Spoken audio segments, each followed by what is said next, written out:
नमस्कार। आपका अखबार के इस अंक में आपका स्वागत है। मैं हूं प्रदीप सिंह। क्या ये लोकसभा चुनाव यानी 2024 का लोकसभा चुनाव राष्ट्रीय चुनाव नहीं था?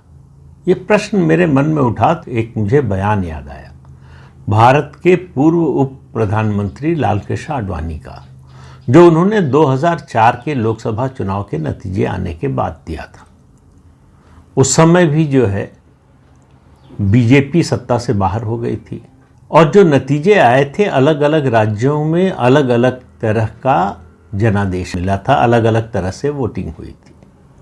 तो उन्होंने कहा था कि ये दरअसल नेशनल वर्डिक्ट नहीं है, ये एग्रीगेट ऑफ स्टेट इलेक्शंस है, ये एग्रीगेट ऑफ स्टेट वर्डिक्ट्स है। तो इस बार भी कुछ कुछ वैसा ही नजर आ रहा है। जो 2014 और 2019 में एक सार नजर आ रहा था, जैसे दक्षिण में भारतीय जनता पार्टी नहीं थी, पहले से नहीं थी, तो दक्षिण में उसे कोई खास सफलता नहीं मिली कर्नाटक के अलावा। कर्नाटक में उसको 91 से लगातार सफलता मिल रही है। तो लेकिन उसके अलावा उत्तर में, पूर्वोत्तर में और पश्चिम में भारतीय जनता पार्टी को समान रूप से सफलता मिली। 2014 में भी, 2019 में भी उसकी सीटें बढ़ गई, वोट शेयर बढ़ गया और जीत का मार्जिन बढ़ गया। इस बार क्या हुआ? इस बार अगर आप देखिए, इस मुद्दे को समझने की अगर आप कोशिश करेंगे तो आपको एक कहानी में कई कहानियां नजर आएंगी, एक टेक्स्ट में कई सब टेक्स्ट नजर आएंगे। अब आप देखिए कि दक्षिण भारत में जो 2014 और 2019 में नहीं हुआ, वो 2024 में हुआ। 1952 के बाद से पहली बार केरल में भारतीय जनता पार्टी का खाता खुला, एक सीट लोकसभा की जीत गई, कई सीटों पर नंबर 2 रही। त्रिवेंद्रम की सीट जो है राजीव चंद्रशेखर जीतते जीतते हारे, 15-16 हज़ार से सिर्फ हारे। तो केरल जो बंजर भूमि था चुनावी राजनीति की दृष्टि से भारतीय जनता पार्टी के लिए, वो अचानक उर्वर हो गया। तमिलनाडु में उसे कोई सीट नहीं मिली, लेकिन उसका वोट शेयर बढ़ गया। और ये जो वोट शेयर आया है वो बताता है कि 2026 के चुनाव में भारतीय जनता पार्टी तमिलनाडु में एक बड़े प्लेयर के रूप में उभरेगी। कर्नाटक में बीजेपी को थोड़ा सेटबैक लगा है। पिछले चुनाव में यानी 2019 के चुनाव में 25 + 1 26 सीटें एनडीए की आई थी। 25 बीजेपी जीती थी, एक निर्दलीय उनके समर्थन से जीती थी। इस बार बीजेपी को 17 मिली है, 2 जो है जेडीएस को मिली है, जो उनके गठबंधन का साथी दल है, तो 19 सीटें मिली हैं। तो 7 सीटें कम हुई हैं कर्नाटक में। वहाँ कांग्रेस पार्टी की सरकार है। वहाँ विधानसभा चुनाव में बीजेपी बुरी तरह से हारी थी और वहाँ जो ध्रुवीकरण हुआ मुस्लिम वोटों का, उसने एक बड़ी भूमिका निभाई थी विधानसभा चुनाव में। और वो ट्रेंड कंटिन्यू होता हुआ लोकसभा में भी दिखाई दिया कि मुस्लिम वोट जो है, जो डिवाइड होता था कांग्रेस और जेडीएस के बीच में, वो न तो विधानसभा में हुआ और लोकसभा में होने का कोई सवाल नहीं था, क्योंकि जेडीएस का बीजेपी से गठबंधन हो गया था। तो उसका असर जो है नतीजों पर दिखाई दिया। यही ट्रेंड था तेलंगाना में, लेकिन इस ट्रेंड को रोकने का काम किया बीजेपी ने तेलंगाना में। तेलंगाना में कांग्रेस पार्टी की सरकार बनी, स्पष्ट बहुमत की सरकार बनी, बीजेपी बहुत पीछे रह गई।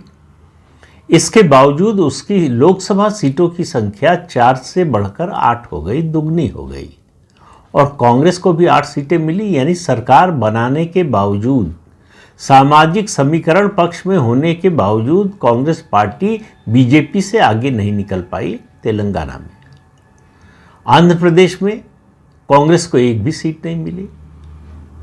भारतीय जनता पार्टी 3 सीटें जीती।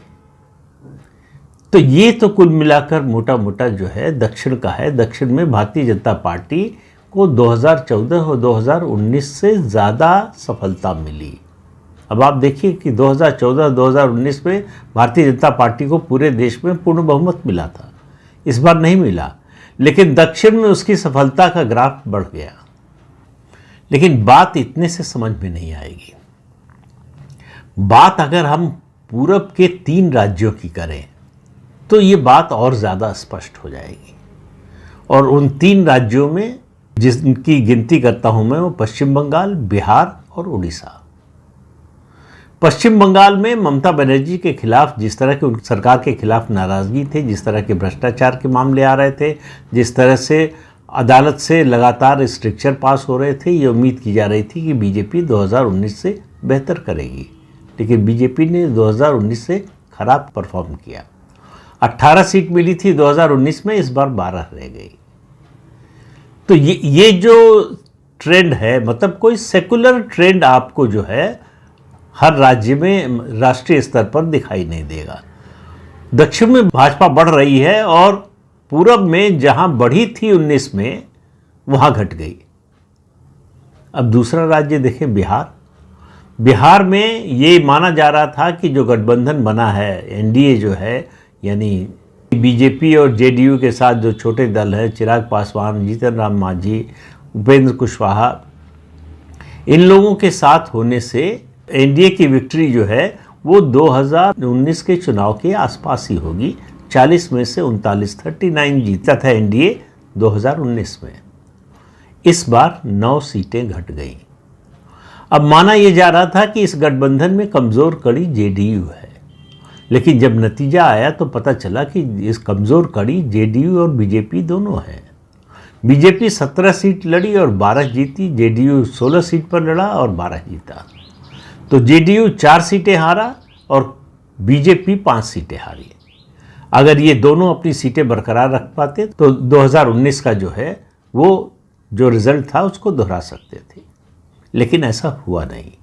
इसका मतलब क्या है? इसका मतलब ये है कि भले ही जेडीयू कमज़ोर कड़ी इस सीटों के मामले में उस तरह से साबित ना हुआ हो, लेकिन ये एक इंडिकेशन ज़रूर दे गया ये चुनाव का नतीजा कि बीजेपी और जेडीयू का गठबंधन पहले की तरह प्रभावी नहीं रह गया है।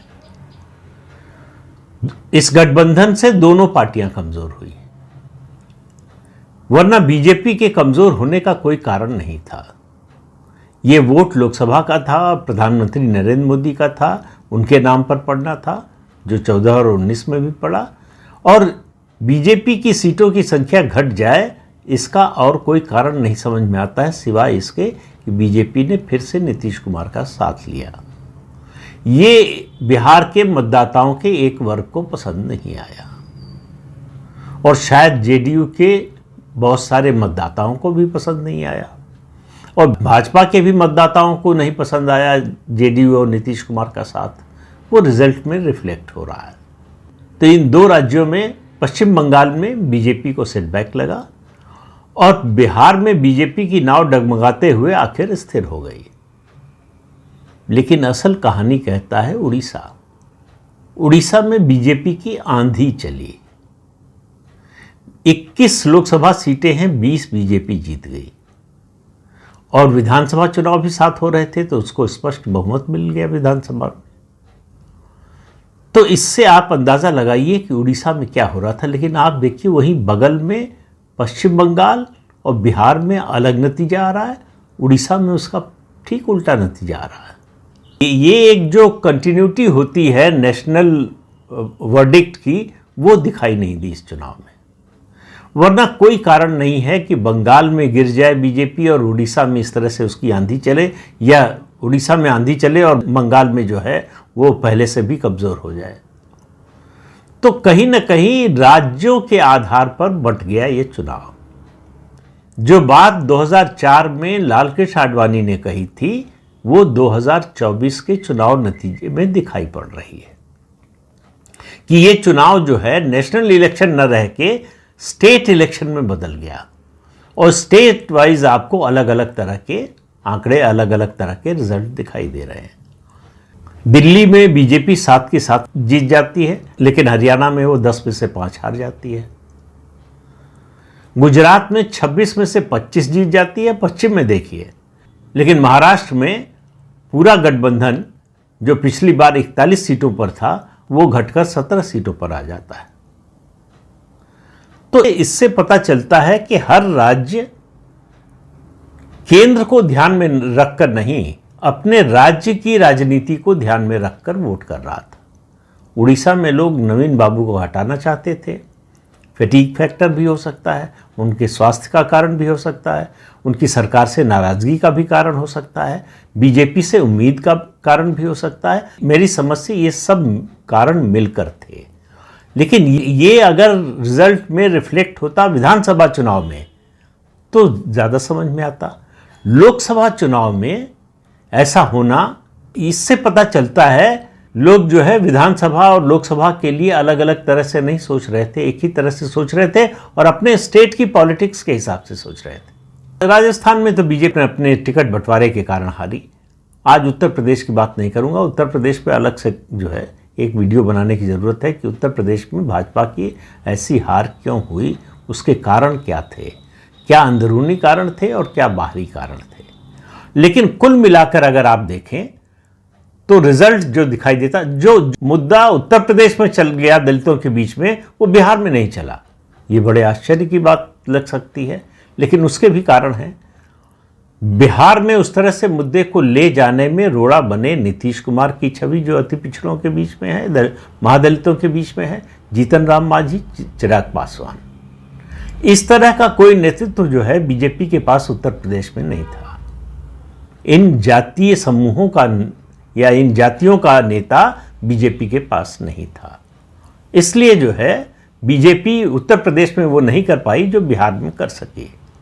लेकिन उत्तर प्रदेश पर और विस्तार से बात करने की ज़रूरत है। लेकिन कुल मिलाकर मैं इस नतीजे पर पहुंचा हूं कि लोगों ने राज्य की राजनीति को ध्यान में रखकर, राज्य की राजनीति के समीकरणों को ध्यान में रखकर राष्ट्रीय चुनाव में मतदान किया।